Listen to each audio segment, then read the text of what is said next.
বঙ্গোপসাগরে সৃষ্ট লঘুচাপের কারণে গতকাল থেকে বৃষ্টিপাত ও ঝড়ো হাওয়া বইছে উপকূলে। লঘুচাপটি ঘনীভূত হয়ে নিম্নচাপে পরিণত হতে পারে বলে জানাচ্ছে আবহাওয়া অধিদপ্তর।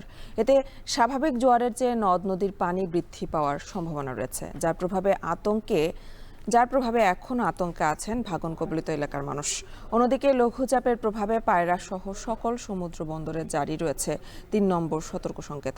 আবহাওয়া পরিস্থিতির সবশেষ অবস্থা জানাতে বরগুনা থেকে জিয়াদ মাহমুদ ও কলাপাড়ায় আন্দারমানিক নদের তীর থেকে যুক্ত হচ্ছেন জসিম পারভেজ। প্রথমে চলে যাব বরগুনা জিয়াদের কাছে। জিয়াদ, আপনি জানাবেন উপকূল এলাকার আবহাওয়া পরিস্থিতি এখন কেমন?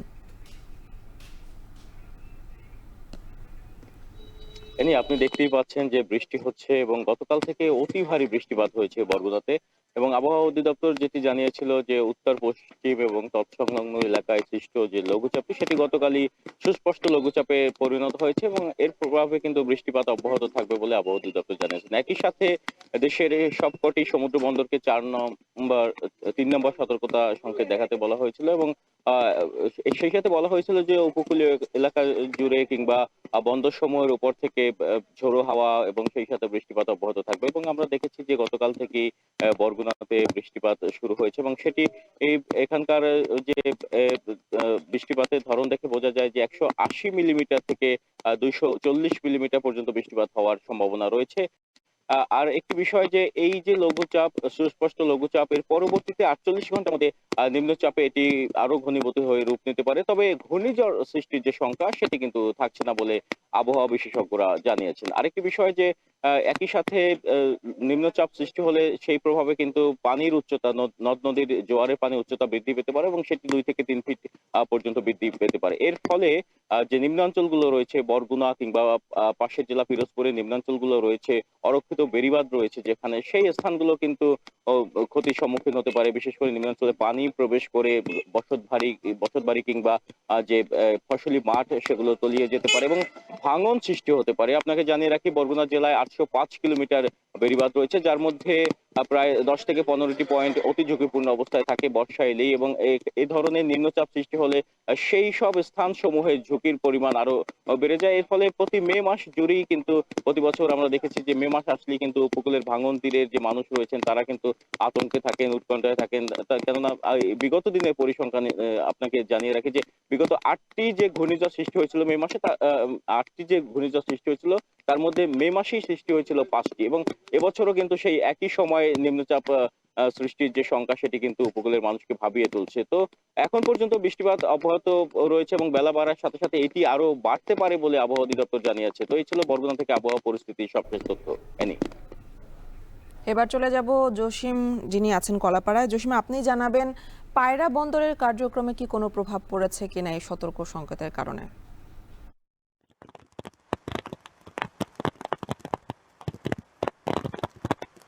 আপনি জানেন যে এটি স্পষ্ট লঘুচাপ, সে কারণেই কিন্তু যেহেতু ঘূর্ণিঝড় বা নিম্নচাপে এখনো নেয়নি, সে কারণে এখানে যে ভারী যানবাহন বা পণ্য নিয়ে আসা যে মাদার ভেসেল সহ অন্যান্য লাইটার জাহাজ রয়েছে, সে সকল লাইটার জাহাজ এবং মাদার ভেসেলে সেরকম কোনো প্রভাব বিস্তার করতে পারবে না, এমনটি জানিয়েছে এখানকার বন্দর সংশ্লিষ্ট কর্তৃপক্ষ।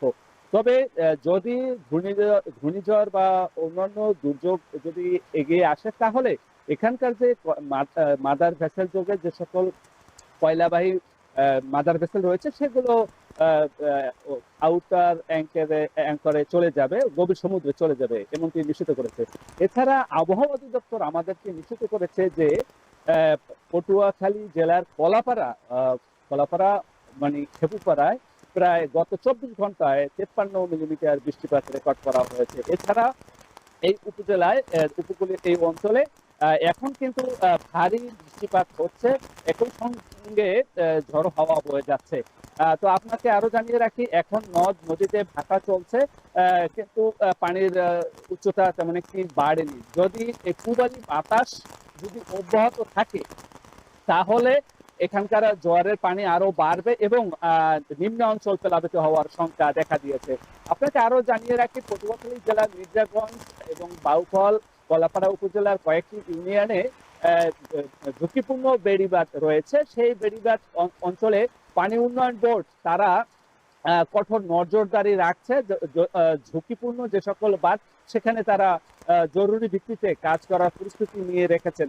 এছাড়া যে নিম্ন অঞ্চলের মানুষ রয়েছে, ভাটির মানুষ, তারা বেড়িবাঁধের বাহিরে যে সকল বসতি রয়েছে তারা আতঙ্কে রাত কাটাচ্ছেন।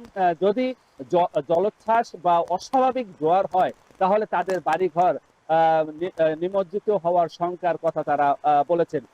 আপনাকে জানিয়ে রাখি, গতকাল এবং আজ 2 দিন 2 রাতে কিন্তু কলাপাড়া উপজেলার বিভিন্ন ইউনিয়নের বেড়িবাঁধের বাহিরের যে সকল বসতি রয়েছে তাদের বাড়ি ঘর প্লাবিত হয়েছে এবং তাদের সাংসারিক কাজে ব্যাহত হচ্ছে বলে আমাকে নিশ্চিত করেছে। এই ছিল আমাদের সাথে। প্রথমে একটি অভিযোগ দিয়ে শুরু করি। এখানকার যে স্থানীয় মানুষ রয়েছেন কিংবা এখান থেকে যারা ফেরি পারাপার হয়ে পিরোজপুরে যান সেই মানুষদের সাথে কথা হচ্ছিল। তারা জানিয়েছেন যে তারা যখন বরগুনা কিংবা পিরোজপুরের আবহাওয়ার গতি প্রকৃতি জানতে চান তারা কিন্তু কোনো মাধ্যম নেই, কেননা এখানে আবহাওয়া অফিস নেই একদিকে, অন্যদিকে যে রাডার স্টেশন রয়েছে কলাপাড়ায় সেটিও কিন্তু বিকল রয়েছে বলে জানিয়েছে। এর ফলে বাংলাদেশ আবহাওয়া অধিদপ্তরের যে ওয়েবসাইটটি রয়েছে সেখানে ঘেঁটে তারা কিন্তু আবহাওয়ার গতি প্রকৃতি সম্বন্ধে জানেন, বৃষ্টিপাতের পরিমাণ নির্ণয় সম্বন্ধে জানেন তারা। তবে সেই আবহাওয়া অধিদপ্তরের যে ওয়েবসাইটটি রয়েছে সেখানে বরগুনা কিংবা পিরোজপুরের কোনো তথ্য না থাকায় তারা কিন্তু আমাদের জানিয়েছেন যে তারা বেশ চিন্তিত থাকেন। অনেক সময় তারা কখন বৃষ্টি হবে বা বৃষ্টিপাতের পরিমাণ কি হবে সেটি তথ্যটি তারা জানতে পারছেন না বলে আমাদের জানিয়েছেন। তো এই বিষয়টি নিয়ে যারা কর্তৃপক্ষ রয়েছেন তাদের দৃষ্টি কামনা করছেন। একই সাথে সকাল থেকে যেটি জানাচ্ছিলাম যে আবহাওয়া পরিস্থিতি এখানকার যে এখন গুড়ি গুড়ি বৃষ্টি হচ্ছে, কিছুক্ষণ আগেও ভারী বৃষ্টিপাত, সেই সাথে দমকা হাওয়া বইছিল এবং একটি বিষয় যে আবহাওয়া অধিদপ্তর যে তথ্যটি দিয়েছিল গতকাল যে বঙ্গোপসাগর তৎসংলগ্ন এলাকায় যে সৃষ্ট লঘুচাপটি সেটি সুস্পষ্ট লঘুচাপে পরিণত হয়েছে এবং এটি আরো ঘনীভূত হয়ে নিম্নচাপে রূপ নেওয়ার শঙ্কা রয়েছে। এর ফলে উপকূলীয় যে নদ নদী রয়েছে, বিষখালী নদী, পায়রা কিংবা বলেশ্বর, সেখানের পানি কিন্তু 2 থেকে 3 ফিট পর্যন্ত বৃদ্ধি পেতে পারে। এর ফলে যে নিম্নাঞ্চলগুলো রয়েছে বরগুনার, বিশেষ করে তালতলী, তেঁতুলবাড়িয়া কিংবা বরগুনা সদরের নলটোনা ইউনিয়ন এবং ফুলজুরি এলাকার যে ভাঙনপ্রবণ এলাকা রয়েছে সেসব স্থানের মানুষ কিন্তু বেশ শঙ্কায় রয়েছে, কেননা সেখানে জলোচ্ছ্বাসের শঙ্কা থাকে। প্রতিটা নিম্নচাপেই আমরা দেখি যে সেখানের বেড়িবাঁধগুলো অরক্ষিত থাকায় সেখান থেকে পানি লোকালয়ে প্রবেশ করে এবং বসতবাড়ি সহ ফসলি মাঠের ব্যাপক ক্ষতি হয়ে থাকে। তো এখানকার মানুষ, যারা সাধারণ মানুষ, নিম্ন আয়ের মানুষ, তারা কিন্তু কিছুটা বিপর্যস্ত অবস্থায় রয়েছে নিম্নচাপের প্রভাবে। একই সাথে আপনাকে জানিয়ে রাখি যে সমুদ্রে নিম্নচাপ হলেও যে জেলেদের ট্রলার ডুবির ঘটনা আগে ঘটতো সেটি কিন্তু ঘটার এখন সম্ভাবনা নেই, কেননা 58 দিনের নিষেধাজ্ঞার ফলে তারা বাড়িতে রয়েছে বলে আমাদের জানিয়েছেন। তো বেলা বাড়ার সাথে সাথে বৃষ্টিপাতের মাত্রা আরো বাড়বে বলেও আবহাওয়া অধিদপ্তরের তথ্য জানা যায়। তো এই ছিল বরগুনা থেকে আমার কাছে আবহাওয়া পরিস্থিতির সবশেষ তথ্য। এনি বঙ্গোপসাগরের সৃষ্ট লঘুচাপের কারণে উপকূল এলাকায় শুরু হয়েছে বৃষ্টিপাত ও ঝোড়ো হওয়া, সে খবরে জানাচ্ছিলেন সহকর্মীরা।